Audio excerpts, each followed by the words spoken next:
लालगंज नाम का एक गांव था। वहीं करीम नाम का एक आदमी रहता था। उसकी बीवी का नाम फातिमा था। काफी कोशिश के बाद भी करीम को कोई नौकरी नहीं मिल रही थी और छोटे मोटे काम करने में करीम को कोई इंटरेस्ट नहीं था। इससे उन दोनों के बीच काफी झगड़े होते रहते थे। जब देखो यहाँ वहाँ घूमते रहते हो, कोई काम वाम करना नहीं है। जब देखो गली मोहल्ले के छिछोरों के साथ खड़े हो जाते हो। हा? क्या टोका टाकी करती रहती हो? जब कोई काम होगा तभी तो करूँगा ना। इतना पढ़ लिखने के बाद भी नौकरी ना मिले तो मैं क्या करूँ? इसके बाद करीम घर से गुस्से से निकल जाता है और गाँव से दूर गुस्से में चलने लगता है। रास्ते में उसे एक बिद्दी सा फकीर पेड़ के नीचे बैठा हुआ दिखता है। वो तांत्रिक झाड़ फूक करके 3-4 लोगों से, जो कि उसके आसपास बैठे होते हैं, उनसे पैसे ले रहा होता है। हाँ बेटा, मैं तुम्हारे सारे कष्ट खत्म कर दूंगा। मेरे होते हुए इस गांव में किसी को डरने की जरूरत नहीं। जाओ 10 गरीबों को छोले भटूरे खिला देना, तुम्हारे सारे कष्टों का निवारण हो जाएगा। हैं? छोले भटूरे से निवारण? वो लड़का तांत्रिक को पैसे चढ़ाकर चला जाता है और इसी तरह दूसरा आदमी और औरत बाबा के सामने बैठकर अपनी समस्या बताता है। इसी तरह वो बाबा खूब पैसे बना लेता है। करीम ये सब देख रहा होता है और उसे एक तरकीब सूझती है।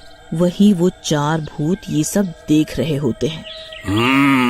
ये सब धोखेबाज हैं, फर्जी हैं। पहले तो हमें बेमौत मार डाला इसी गांव के आदमी ने, और अब ये बाबा ये सब करके झूठ बोल के लोगों से पैसे ऐंठ रहा है। ये बाबा, इनको तो सबक सिखाना ही पड़ेगा। तभी करीम बाबा को देखकर सोचता है, यार, जब ये पित्ती सा तांत्रिक नकली में झाड़ फूक करके पैसे बना सकता है तो मैं क्यों नहीं? मैं तो दिखने में भी स्मार्ट हूँ, पढ़ा लिखा बाबा बन जाता हूँ। एक काम करता हूँ, फातिमा को बताता हूँ। ये सोचकर करीम घर जाकर फौरन फातिमा को अपना आइडिया बताता है। फातिमा उसकी तरकीब सुनने के बाद गुस्से में आ जाती है और झाड़ू से उसकी पिटाई कर देती है। अरे नामाकूल, एक तो कोई काम धंधा करता नहीं, ऊपर से तांत्रिक बनना है। अब भाग जा यहाँ से, नहीं तो झाड़ू लगा के मोर बना दूंगी। नास मिटा कहीं का। उसके बाद करीम डर के मारे घर से भाग जाता है, लेकिन लालच उसका पीछा नहीं छोड़ता और वो अपने तांत्रिक बनने की तैयारियों में लग जाता है। नकली दाढ़ी मूछें लगा लेता है और बाबा की तरह गले में मालाएं पहन लेता है और कुछ टाइम बाद फातिमा को बहला फुसला के राजी कर लेता है। अगले दिन दोनों मिलकर घर साफ करके आगे वाले कमरे में पूरा तामझाम लगा लेते हैं और हर जगह अफवाह फैला देते हैं कि भूत, पिशाच, खब्बीस, आत्मा, साया, टोटका, प्रेत, किसी भी प्रकार की तकलीफ का इलाज हम करते हैं। कुछ दिनों के बीतने पर लोग उनके घर अपनी तकलीफें लेकर आने लगे और चढ़ावा देने लगे। कोई पैसा देता तो कोई फल दे जाता, कोई कपड़े दे जाता तो कोई कुछ चीजें दे जाता। घर में पैसे आने लगे थे। धीरे धीरे दोनों काफी अमीर हो जाते हैं। एक दिन एक जवान लड़के को 4 लोग बीड़ियों में जकड़कर करीम के घर आते हैं। अरे करीम बाबा जी, इस लड़के पर लाल चौक के प्रेत ने कब्जा किया है। आप इसका इलाज करो, नहीं तो यह हम सबको मार देगा। उस खूंखार लड़के को देखकर करीम डर जाता है। उसकी आंखें लाल होती है और वो अपने दांतों को पीस रहा होता है और अपनी गर्दन को गोल गोल घुमा रहा होता है। करीम के तो होश ही उसे देखकर उड़ जाते हैं, लेकिन फिर भी लालच में आकर वो नाटक शुरू कर देता है। ओम ह्रीं क्लीं स्वाहा, ओम ह्रीं क्लीं स्वाहा, ओम ह्रीं क्लीं स्वाहा, ओम ह्रीं क्लीं स्वाहा। तांत्रिक भाई, क्या हुआ? अपनी शक्तियों का जलवा तो दिखाओ।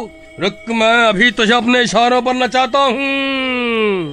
ओम ह्रीं क्लीं स्वाहा, ओम ह्रीं क्लीं स्वाहा।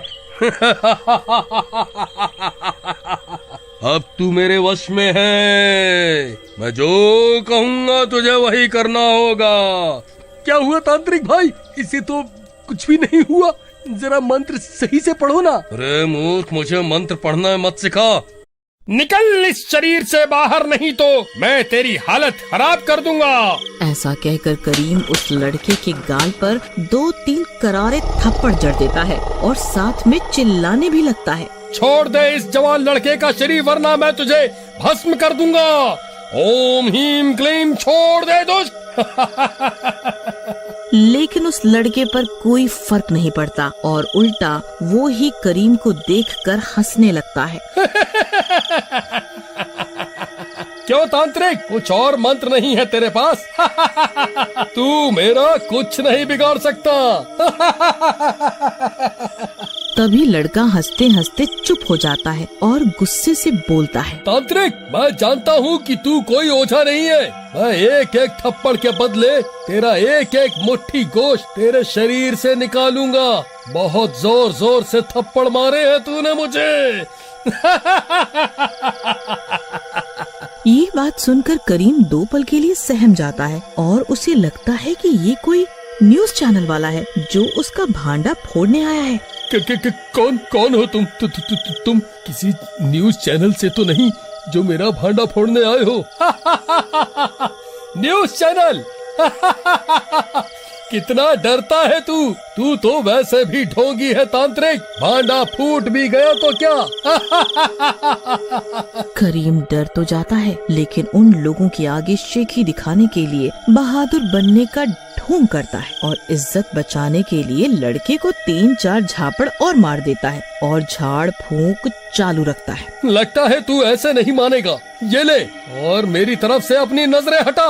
लेकिन उस लड़के को कोई फर्क नहीं पड़ता और वो करीम को घूरता रहता है। लेकिन अब करीम सचमुच घबरा जाता है और उन चारों से उस लड़के को ले जाने को बोलता है, लेकिन वो चारों करीम को जाने से मना कर देते हैं। अरे, लगता है इसे किसी बड़े भूत ने पकड़ लिया है और मैं इस समय इसका इलाज नहीं कर सकता। आप लोग जाइए, हम लोग कल दिन में इसका इलाज करेंगे। तांत्रिक बाबा, आप मना मत करिए। हम इतनी रात में कहाँ जाएंगे? वैसे भी आपसे बेहतर इलाज कोई नहीं कर सकता इसका। आप कोशिश करिए, तब तक हम यहाँ बैठे हैं। करीम उन लोगों को बहुत समझाने की कोशिश करता है, लेकिन कोई उसकी बात नहीं मानता। उधर रात के 3 बज जाते हैं और वो लोग जाने का नाम नहीं लेते। देखो तुम लोग, अब सुबह होने वाली है। अब काफी समय हो गया। तुम चारों फूटो यहाँ से, नहीं तो मैं पुलिस को बुलाऊंगा और वो ही तुम लोगों को मेरे घर से निकालेंगे।